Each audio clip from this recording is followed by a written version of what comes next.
Hi everyone, my guest today is Ryan Watson. Ryan is an award-winning videographer and filmmaker with expertise in documentary production, cinematography, videography, and drone videography. Ryan is also a full-time instructor at the University of South Florida's Zimmerman School of Advertising and Mass Communications. I was fortunate to have Ryan as my professor back when I was a student at USF. During my undergraduate years, I actually transferred schools twice. USF was the third university that I ended up at, and even then, I still wasn't entirely sure what direction I wanted to take, but his class helped me start figuring that out. In this episode, we talk about his approach to teaching, how storytelling is changing in today's media world, his work as a filmmaker and storyteller, and the advice he gives to students about building a successful career in the industry. I hope you enjoy the episode. Hi, Ryan. Thank you so much for joining me today. Thank you for having me. So, are you getting ready for the semester to start, and what classes are you teaching this fall? Yeah, we start on Monday. I got the drone class on tap. I got two sections of view at USF and then one section of everyone's personal favorite EFP, electronic field production. For people that don't know what Vue is, can you describe what it is? Because I think it's really cool. Yeah, View is a virtual production class. We were able to get a donation from Diamond View Studios of the View Wall technology. We got that back in 2021. And so what came with that is a full virtual production class that I created. And it's one of the more popular classes. We do everything from we shoot motorcycle scenes in there. We do lighting exercises, dialogue scenes. We work in the Unreal Engine. And then we also send students out to go and shoot their own content based on, some of the rules that we give them of the science of the wall. Yeah, that's awesome. So, how long have you been at USF now? I have been at USF for 11 years, about to be 12 years. It'll be 12 years in January. I started as an adjunct in 2014 and I worked my way up from adjunct to visiting, from visiting to instructor one, instructor two, and then they sort of started to show some love to those folks with terminal degrees. And with that came another sort of title promotion. And now my official title is Associate Professor of Instruction. So, what inspired you to go into teaching, and then what's kind of kept you at USF for all these years? I guess I've always sort of been a natural teacher. My mom and my family specifically say I'm a very old soul. So that's just always been something that's naturally been in me. But then at my core, I'm a creative, you know what I mean? I like to create things. I like to tell stories. I like to uh, entertain. And so the best job I've ever had to this day, and this is no shade at USF, the most important job I've ever had was working for the Seminole Tribe of Florida. They allowed me to come in when I was still very young, but I was hungry and I wanted to make some good content. And they basically gave me the keys to this operation over in Tampa where I got to shoot cultural events and then special events at the Hard Rock Casino, which really helped me meet a lot of people within the Tampa Bay community. Those folks are still my good contacts that I have to this day. So, towards the end of that, there was a lot of travel involved. And my wife we had kids. The travel started to be a little bit too much for me. The upward mobility was not such that I could have had some upward mobility if I stayed in Tampa.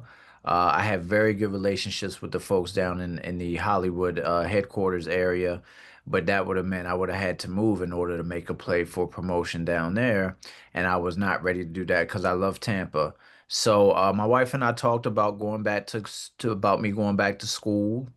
I went and got my MFA online through National University, everything online courses that took place at like on West Coast time at 9 p.m. Our time is 6 p.m. West Coast time. So I did not get a lot of sleep during that time. But I got my MFA, and then I had reached out to a former professor of mine who gave me the opportunity to come in and do an adjunct and teach as an adjunct. I came in, definitely probably had a rough first semester. Just not know only knowing what I knew, so I couldn't I didn't know certain things not to do, but I learned them very, very fast. And once that happened, then I was like, yeah, this is cool. Now, prior to that, I had done work with the Seminole tribe where they would do these youth summer camps where we'd bring kids to the reservation for summer camp, and we would teach them video. And I was pretty good at that too. So I did that. Then I started working at the Connecticut School of Broadcasting, which is sort of like a vocational school for people who want to learn television production, media, stuff like that. And so I did that for about 2 years. So I had about 3 years of teaching experience on my resume. So then when I stepped to USF, like saying, "Hey, I'm ready to adjunct," I had some experience on my resume, and they were like, "Sure, here you go." First semester, definitely a rough one. Second semester, yeah, and then I picked up some courses at University of Tampa. So I was going back and forth between the two for 2 years. I was at USF and at UT. A vacancy opened at USF for full time, and I slid right in there and got that, and I've been here ever since. And I know you also launched the first ever drone course at USF. What sparked that idea? As much as I would love to say it was my idea, it was not. That was the brainchild of the Honorable Wayne Garcia, who, in his infinite wisdom, knew that that was something that was going to make a splash in this community. Going back to what I said earlier, I'm kind of an old soul.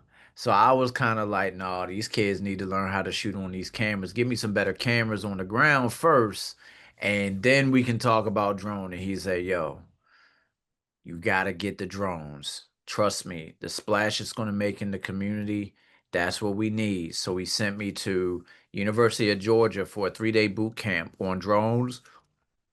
And I came back from that and I was like, okay, I can teach that. It really just confirmed a lot of things I already knew. And I'm really big into preparation. I do not like going into things not knowing anything. That is just I can't work in those situations. Even when I think I know, I need some sort of verification that yes, I'm doing the right thing. You know what I'm saying? And when I went to that conference at the University of Georgia and got some of that validation what I had been doing independently because I had a drone. I bought a drone because a buddy of mine that that worked for the tribe, he bought a drone. He's like, yo, you got to get a drone. And so he was sort of coaching me on things, just whenever he could, but nothing very formal. So I was really self-taught in a lot of ways. But I was not sure that while my footage was coming out pretty good, I wasn't sure whether or not I was really like good until I went to Georgia and started flying with some of them people who've been flying for a long time. And they was like, okay, you pretty sharp with it. And I was like, okay, now I feel comfortable about teaching this class because I've taught classes where I was not comfortable and it's been like I've been like, yo, I just don't even want to, I can't do it. In order for me to be the best version of myself, I have to be comfortable. I have to be prepared. I'm not a fake it type teacher. You know what I'm saying? Like if that ever happens, I'll stand up in the class and be like, "Look, y'all, I don't really know this, so we gonna learn it together. Make sure your assignments are turned in on time, and you won't have any problems with me. We're gonna figure this thing out." The very first drone class. It was not, I wouldn't say it was a mess, but it definitely was a learning curve. I didn't know how to teach the testing material. You know what I'm saying? Like that was something I learned on my own. I didn't know any of the core all these now they have all these sort of online schools you could do. excuse me, to get my drone certification, those were not around when I was doing this. So I'm just pulling random stuff off of YouTube and be like, okay, that's a dope question. Here, you know, and that was the way I prepared everybody for the test. And I remember in that first class, I was like, look, y'all, all right, here's what it is. Okay. Here's a bunch of resources. This is how I learned it myself to learn the testing material. Here you go. And then, by the grace of the Lord, a former student of mine reached out and said, hey, I found this online testing material, and I think it would be really good for the students to learn the curriculum. And I said, hallelujah. So then I was able to incorporate a lot of that into the Canvas course. And then it's been smooth sailing. When it comes to the flying and stuff, that's, you know, I teach videography just like, you know, in my sleep, you know what I mean? Teaching people how to fly a drone was very easy. You know, it's just we just do a lot of repetitions, a lot of reps. And so once we did that, it was really smooth. You know what I'm saying? Like we really uh, we're to the point now where the course sort of teaches itself. All I really have to do is sort of just stand over top of them and make sure some of the etiquette things are done. It made a really big splash in the community. Wayne Garcia was right because what came along with that was the attention we needed to then secure a donation, such as the one that we got with View Studios. I'm not sure we have that without the drone class moving the way it was moving and making the noise that it made. Yeah, I had regretted that I did not take the drone class when I was at USF, but then I ended up getting one of those online courses and did it later in life after graduating because I wanted to, and I saw all these kids that were coming out of your class and getting their certifications, and I thought that was really cool. Um, did you always know that you wanted to go into visual storytelling? Yes, I knew I wanted to do that because I just I did a lot of I did stuff in high school that I was pretty good at. Initially I wanted to be like a sportscaster. But then I saw myself trying to be on camera and I was like, okay, I don't like this at all. So because I already had skills to be a cameraman, I was like, all right, let me just go ahead and make some money off of these skills that I've already been sort of honing since high school. So I've just always watched a lot of TV, probably more TV than I should have been watching, specifically when I was younger. And just always just coming up with stories. I'm a huge WWE fan. The storytelling that they tell between all their things that they do within their programming. And I've just always been into just telling stories and editing stories and just coming up with concepts. Like that's just always been something that I've loved doing.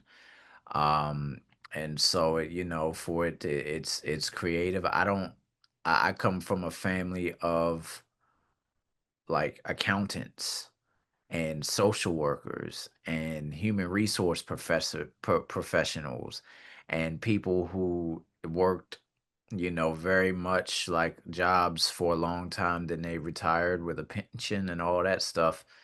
And that's just not me, you know what I mean? Like I even though I got a nice little setup here with USF, if I stay here long enough, it's not like, you know, I just have that entrepreneurial spirit that like I love teaching. I consider myself to be like an academic entrepreneur.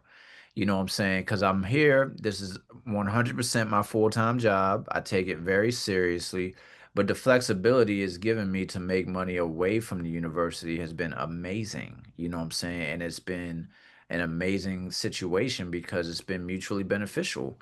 Anything that I'm able to go out here and do as far as like my film is concerned and stuff like that, you know, people are like, oh, that's a USF professor doing that. You know what I'm saying? And then, you know, that brings attention to the university that one of their faculty members is out there doing it. And then on vice versa for me, I get a lot of benefits from people who want to help me out because I'm affiliated with USF because they view me as an educator, as I am.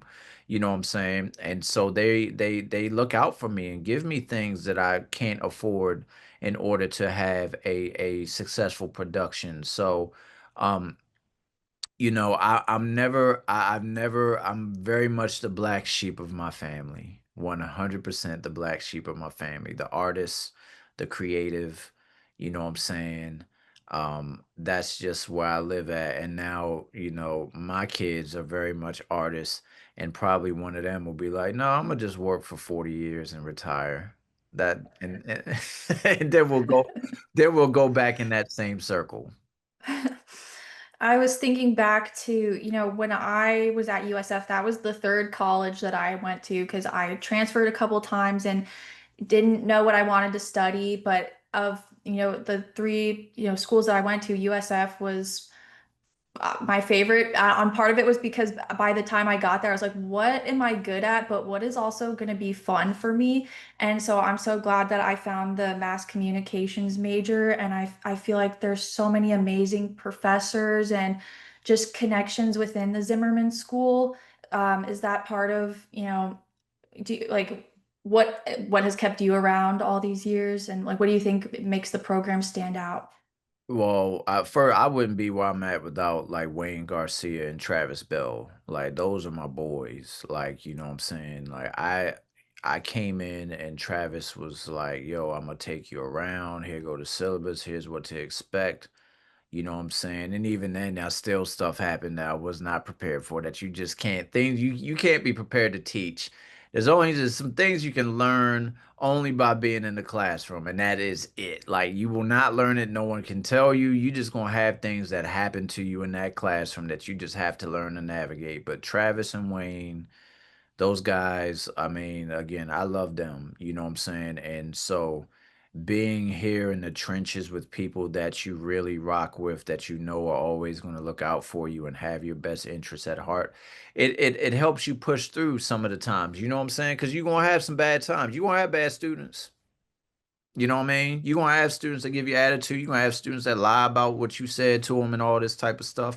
You're gonna have that. And if you don't have that good support system behind you, a Travis, a Wayne, you know what I'm saying, a Wendy Witt, and some of those other folks that I've had the opportunity to work with, like you won't want to be here. You know what I'm saying? So it's always been about the people that I've had in the trenches with me. And then once you have that and you just have that peace of mind, then you can go out and do your job.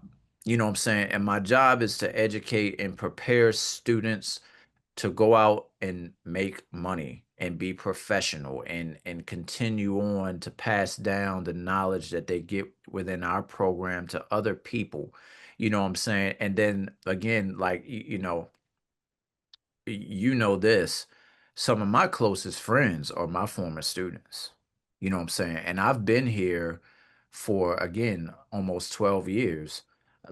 I need a couple of hands to talk about or to count how many of my closest friends that I rock with to this day, I met them as my students. You know what I'm saying?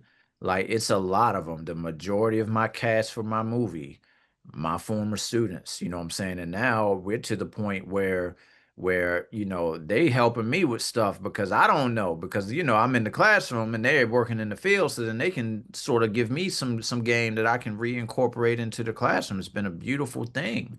But those are the reasons why I'm here at USF. I've been here for so long, invested a lot of time. Sometimes people get sort of funny, don't call me the USF guy. Like, I'm totally fine with that. You know what I'm saying?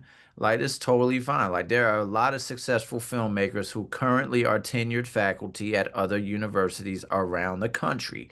They make movies and they teach. And that's essentially the space that I've fallen into. But the reason I've been here for this long is again, it's been my coworkers, the people that I've been in the trenches with, And then it's been those wonderful students, yourself included, who I've been able to stay in touch with over the years, even when you're not in my class no more.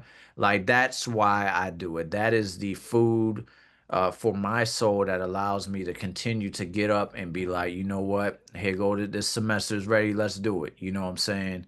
And as long as that continues to happen, as long as I'm able to have good people working with me, as well as meet some incredible new people as, you know, students, then I'm always going to want to be involved in educating and film teaching in some way, form, or fashion.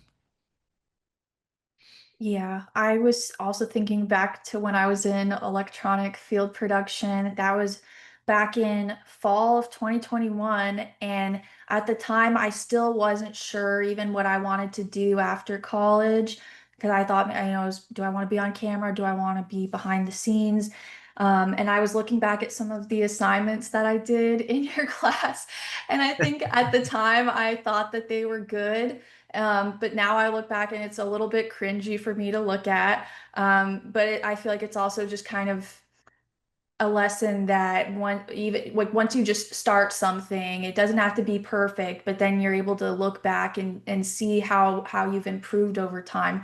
What is it like for you to see that growth in your students over time? That is the best part of the job. And everyone's got to understand to be good at something, you have to suck at it first. You know, Michael Jordan was not born dunking a basketball. He at some point picked it up for the first time and he was probably not very good. You know what I'm saying? And so you just have to be comfortable with not being good at something at first, but then having the commitment to put in the work to get better. I look back at myself, I did at grad school. I'm like, this will never see the light of day. Like, this ain't like, you know what I'm saying? It was bad.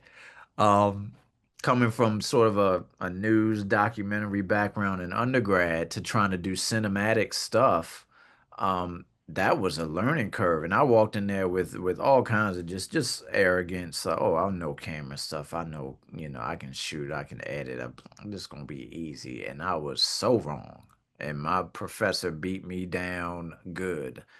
And so, you know, when I'm able to give my experience to students and see someone who doesn't know much, they just say, "Hey, I want to do video," and they don't know anything, and I'm able to build them from ground up like that. That's everything. Because every now and then you will get people who have experience. You know what I'm saying? You got people who've done video prior to coming to me, and then it's just a matter of me just really giving them a little bit of extra sauce, holding them accountable, and then maybe getting them to try some different things that they've never done before.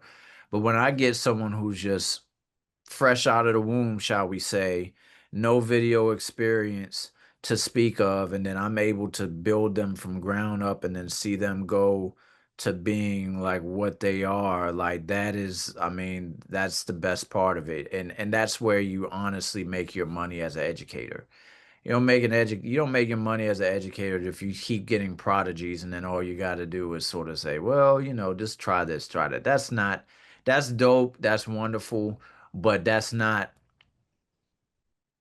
you know, it's kind of like coaching an all-star team, you know. You got a bunch of all-stars, you might have to move some things around a little bit, but it does not carry the same weight as getting a team with people who aren't very good at the start, but then you work with them and you build them and they work hard to become something, and then you can put them out there and be like, yo, I'm like, you know, this is it. You know, like I'll drop a name, Kayla Hall.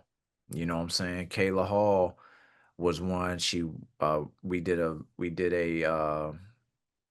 casting call for not a crew call for my movie.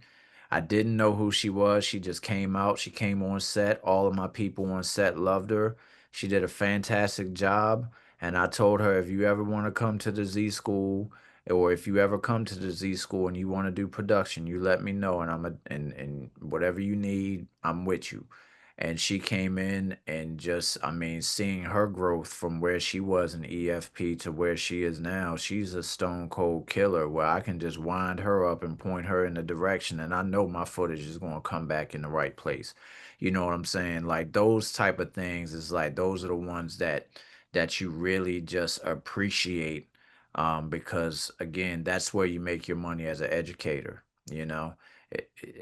There's levels to teaching and coaching, you know. And in my opinion, the best of the ones who can take people who are not good and build them into being good. That's that's where you find there's levels to educating. So when I can get some of those people, Alyssa Lopez, another example, came in, didn't know nothing, and then next thing I know, she's on Big Brother flying her drone, talking about how she was a videographer and all that stuff. Like that's what it is all about, and that's again, that's top tier educating. So when you have students that come in and don't, like you said, don't have any video experience, if you had to summarize, what does it take to get them to the point where they're able to achieve success? They just have to be able to work, and not complain and make excuses. That's what it's all about. It's easy to get caught up in the college lifestyle, as I will be honest, I did, you know. I didn't have the mentoring I give others, just my students, is not what I had. You know, it's just college. You party, you go to class, and then you get a job afterwards, and that's it. And there were so many details that I missed along that journey that I wish I would have had someone explaining to me, yo, don't spend that money throwing your birthday party this year to be cool and be the popular guy, which me and my buddy, yeah.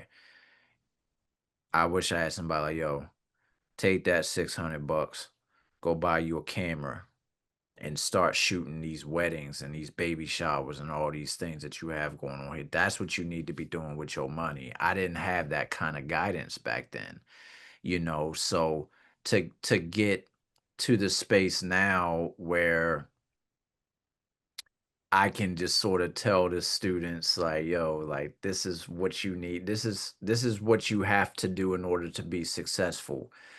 Be better than me, and while I did have some natural skills that I carried in from high school, I didn't put them to use like that. And so I always try to inspire students to work as hard as they possibly can and understand the difference between partying in college and then partying once you have a real job and you're making real money. There's levels to it. You know what I'm saying? Like you will party so much better and with so many more resources, if you take care of your business when you're an undergrad and tie up all the loose ends and home yourself into a seasoned professional, the partying on the next level when you taking paid vacations and stuff like that, that's what we all need to be aspiring to get to. Not these little silly parties that you do at someone's house and all that stuff when you're an undergrad, thinking that you just have to do these things because you're just so overwhelmed with life and college. Like, and I'm sorry if I'm coming off like an old head and stuff, but like, this is what I wish somebody would have told me. You know what I'm saying? And I walk around here from time to time. People still think I'm a student. And I'm like, I wish in a lot of ways that I would have had this kind of guidance when I was that age because I didn't. And it was a different time. I don't have regrets. But I understand that that was something that could be improved upon. So that's what I'm going to give to this next generation. Is just explaining to them about like, yo, like if you put in the hard work, there are so many opportunities now that were not there for me when I was in undergrad. Like we couldn't rent out professional grade cameras like the ones we got down in the lab and go shoot something or take pictures do graduation pictures and stuff like that. We didn't have the money and it wasn't encouraged. We were told to just go get a job. We were not told to, yo, you realize you could be making some cash money into your pockets. If you grab a camera and go film that probate show with the Alpha Phi Alpha, or you go do a bid day video with that sorority across campus, you could make some money doing that. We were not programmed to do that. And so now we've got all of that out there. Social media has been the gift of a million, it's been an amazing gift for the video artists because everyone wants content for social media, and we as the people who have trained in this industry for as long as we have, we are the ones who can get that content done in a high quality manner and fast. So for any student that comes to me, it's going to be like, yo, what you get out of it is what you put in. If you work hard at it, you can be that next big, you can have a very successful business that I've lost count of how many former students here have their own businesses and who are doing very well shooting video, photography, editing, stuff like that.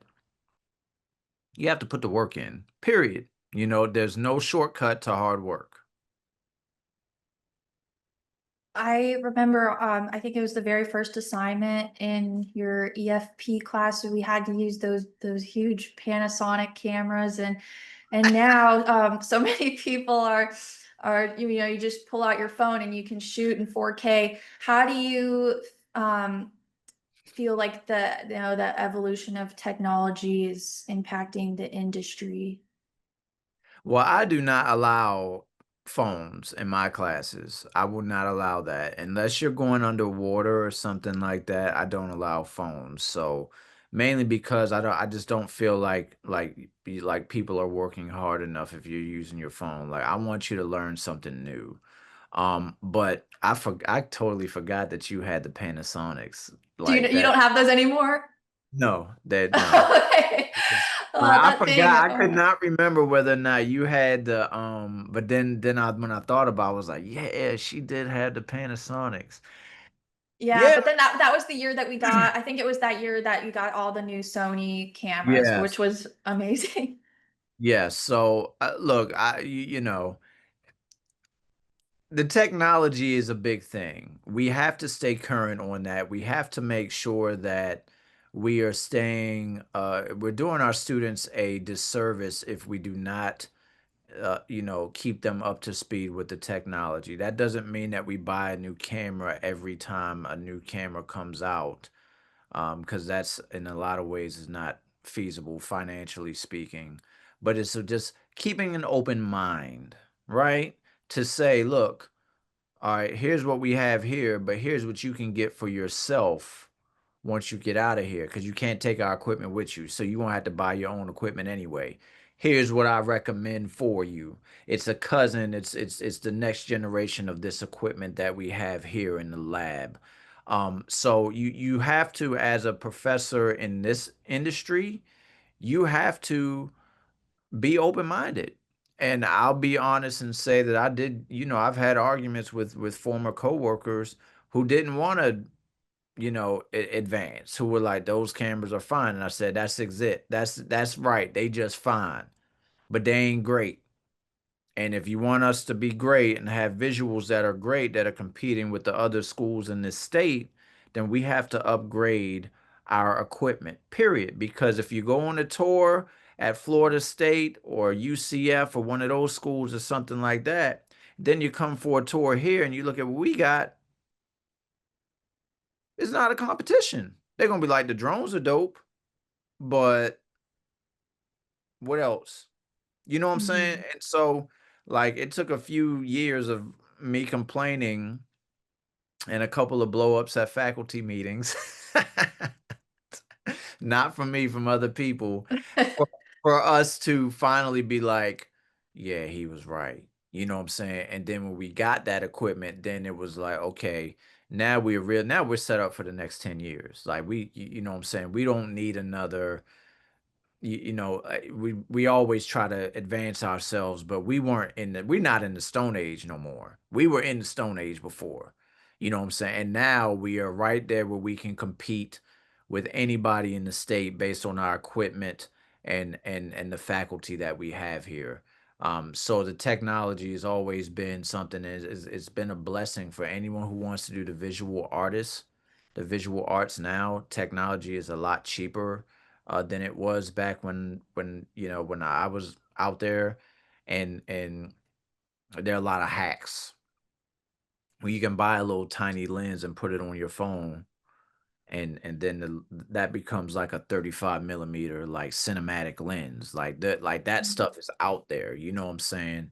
So if you want to work hard and you want to learn, a lot of resources there that you can do that with. And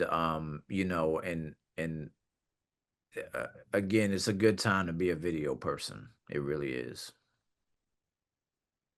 Do you think, well, I think that having the nicer cameras is amazing, and I definitely am somebody that wants to have nice things. But what do you think makes a good story? Because I know some people will say you don't need a fancy camera in order to have a good story. Well, I mean, a good story, you gotta have you gotta get your audience invested in it. You have to have them connect with a character. You know what I'm saying? You gotta have someone in there that's got, even if you're telling a story about an event, and I use this example a lot in EFP. If it's an event, it's like, okay, who are the people involved in the event? Who is putting the event on? Who is the event benefiting? You do an interview or have a conversation with those people. Now we're drawing people in. A statue is just a statue. You can't do a story on a statue of somebody. It's like, okay, this is a statue of somebody. Let's talk about this descendant here of said person who's got this statue, and what it means for this descendant of this civil rights person who has this statue downtown in Tampa or something like that. Like, that's how you bring people in. You have to connect with people and with characters. Period. We see it in, even like, we watch the programming on the Animal Planet. They give the lions and the hyenas a name, and they talk about the children and the brothers and the sisters and the aunts and the uncles and all that stuff. That is specifically designed to connect with humans who value family, kids, our enemies, those type of things. Making things that people can connect to is how you tell a good story. Okay, a beginning, a middle, and an end. And, like, again, the Disney formula, it works. You know what I'm saying? It's been recycled a million times, but it works because we're connecting to people and stories and characters. That's sort of what makes a good story. And then the other thing that I'll say, that again, there's levels to storytelling, but for me personally, I like people who tell the truth. I like people who make content that is very close to real life, even if it is quote unquote fiction. Is that how that fight would have happened in real life? 100%. Like, I like stuff like that. That's personally like real life television, realistic stuff. And I'm still into my superhero stuff for sure. Love my Black Panther, all that stuff, as you can see. But I like people and storytellers who are not afraid to ruffle people's feathers, to tell the truth. The truth is the truth. A lot of people are like, oh, it's my truth, it's your truth, it's the truth, and if something happened and it was on camera and the rest of the universe saw it happen on camera, then if recreate that situation actually as it happened, that's good business, even if it makes people upset. You know what I mean? And so it's just connecting with people, characters, telling the truth, and having the passion. It's easy to tell when someone has the passion to tell a story. You know what I'm saying? And I get it when I'm doing our presentations in EFP, where it's like, all right, tell me what you want to do your movie on. There's people who have energy and enthusiasm, then there's people who are just up there who want to have a grade. I just want my degree, so my mama will stop bothering me. Passion is all of it. When you care about it, you're gonna tell a good story. Period. Oh, I love that. I know you're working on a reboot for your paper line feature film. So what can you tell us about that? And then for listeners who maybe, can you fill us in on the story behind it? So it's really just the first movie we did that on about $25,000. Kickstarter, donations, all of that type of jazz. It did very well. Premiere went over really well. Um, we did well on the film festival circuit, and the goal of that was to always make it sort of like a TV series, to make it sort of an African American version of Cobra Kai that takes place on a college campus as opposed to a high school where Cobra Kai took place. And so a lot of meetings, a lot of pitches. The strike happened, the director strike, writer strike, uh, uh, um, actor strike. And so coming out of that, it became very difficult to sort of get those meetings for like about for a TV show. So we made the pivot to making it a feature film. And I've just been reaching out to people using our initial visual, some more higher end actors who are not currently under contract. So I will not say their names, but they are very interested. They've given me the verbal thumbs up that as soon as we are done with the script rewrite, that we will go ahead and make this thing happen. Looking to do that first quarter of 2026. I teamed up with one of the writers of Netflix Forever, Jerron Horton. He's helping me rewrite the script to make it a little more sort of like, character friendly, what we're talking about. And I'm excited about that, because the goal of it was to sort of feed the audience that has largely been neglected. African Americans love action based programming.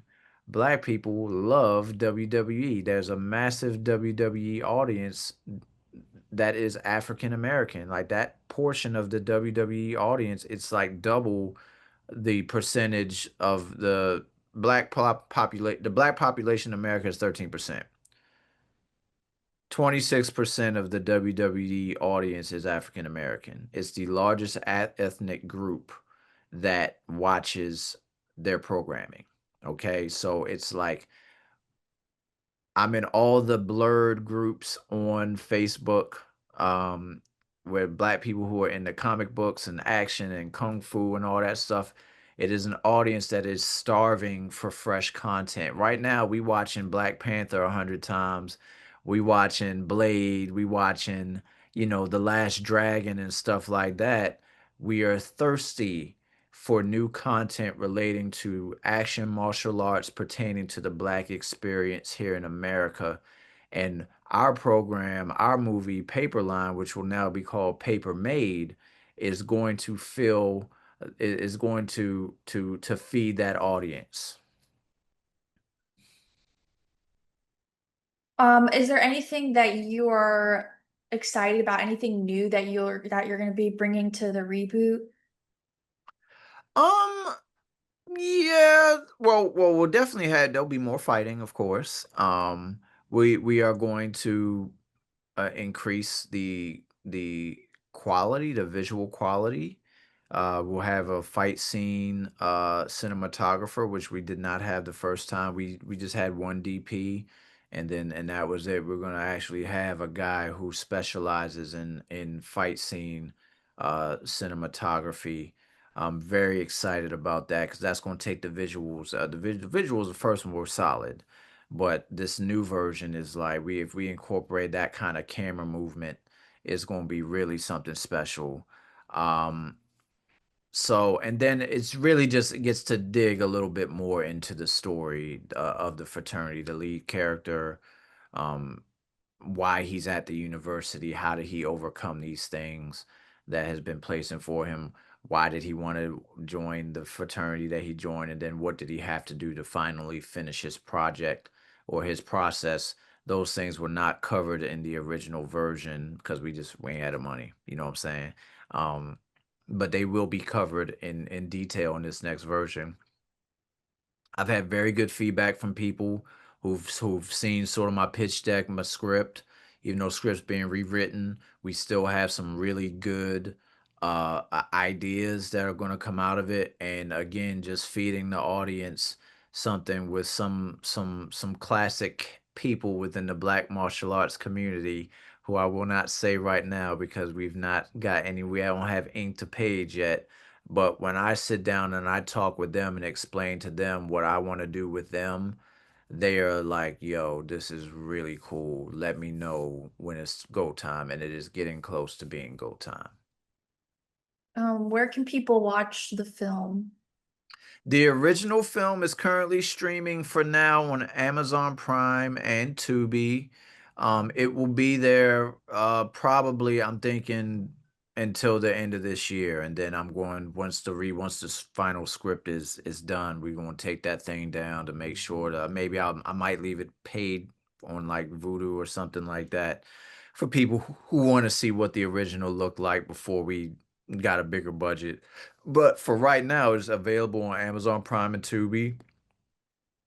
The reboot, that is to be determined. We're gonna shoot it, and then we're going, see who wants to mess with it. But we've had conversations with streaming services beforehand, letting them know that this is what we're working on. We've had a degree of interest, and they're like, when you're done, let us know. And so that's the way we're going. Awesome.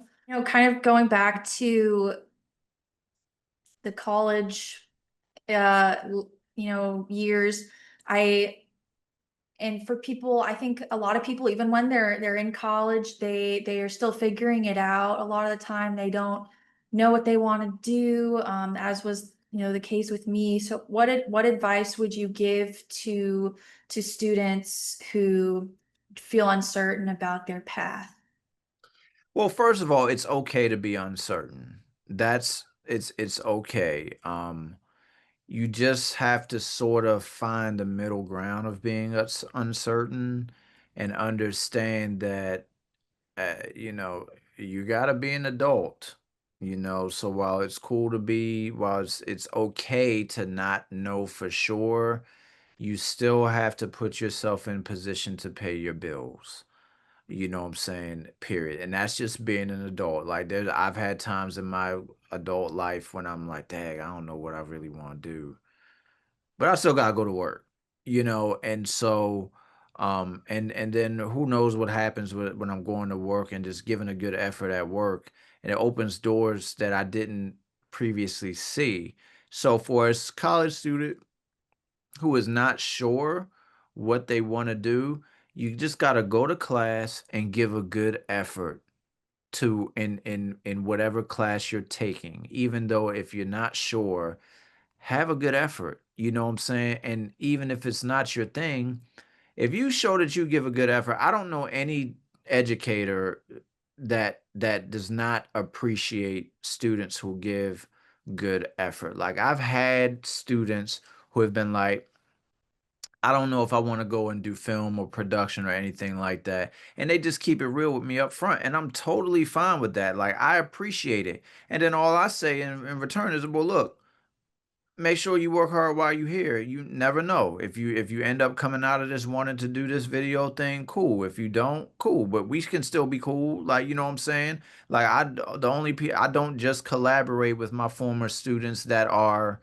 videographers. We have a lot of IPRA former students that I'm very close with who have helped me in some of my branding and all of that type of thing.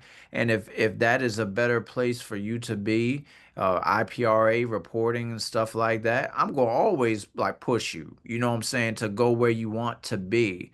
But it has to start with having a good attitude towards things that you don't like. It's kind of like champions do the things that they don't like to do with the same energy that they do the things that they do like to do. And that's where you find that sweet spot of what you can tolerate, what you want to do with yourself.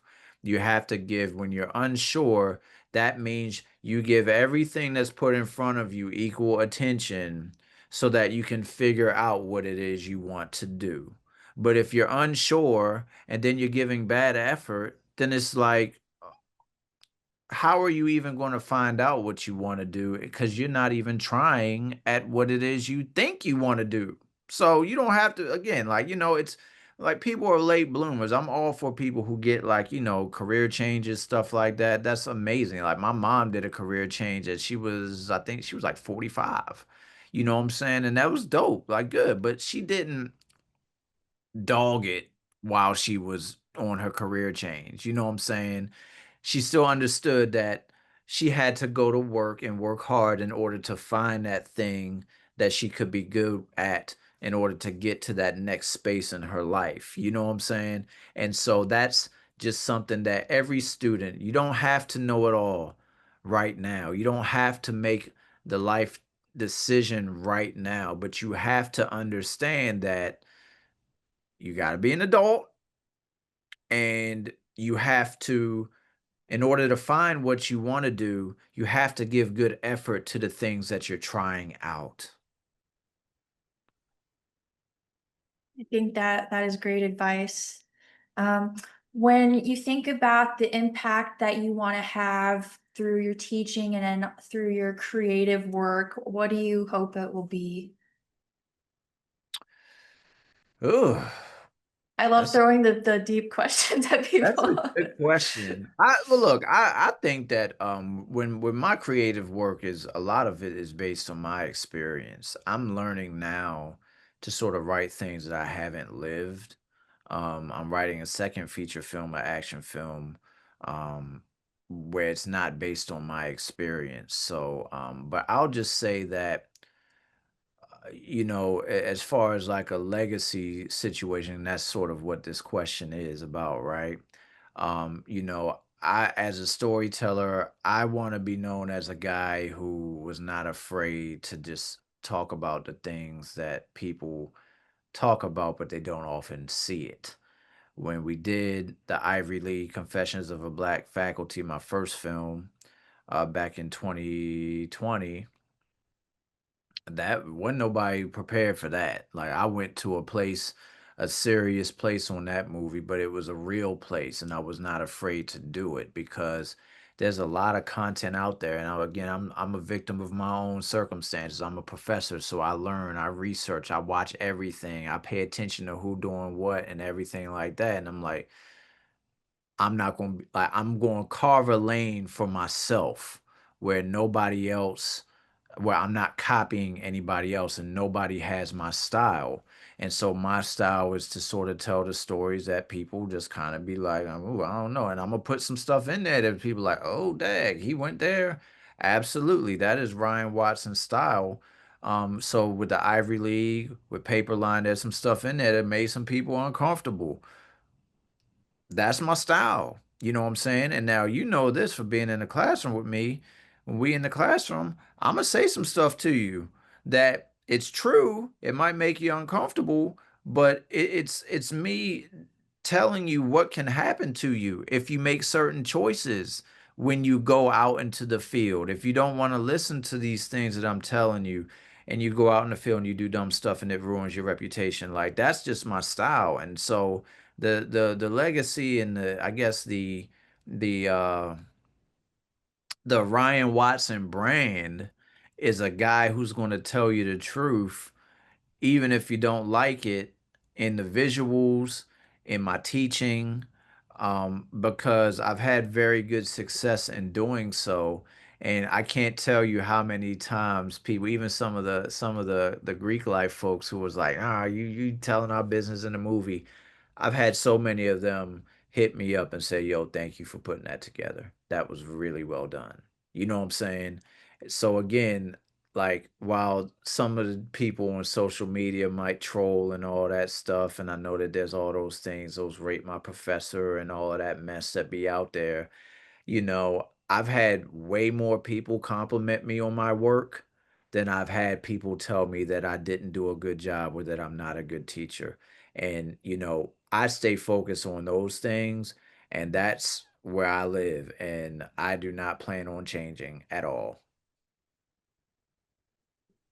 I respect that. I think that's awesome, and I'm so grateful to have had you. And I mean, all the professors at the Zimmerman School are so awesome, and I feel like you can just tell how much you genuinely care about your students. And so, thank you. Yeah, I really appreciate it.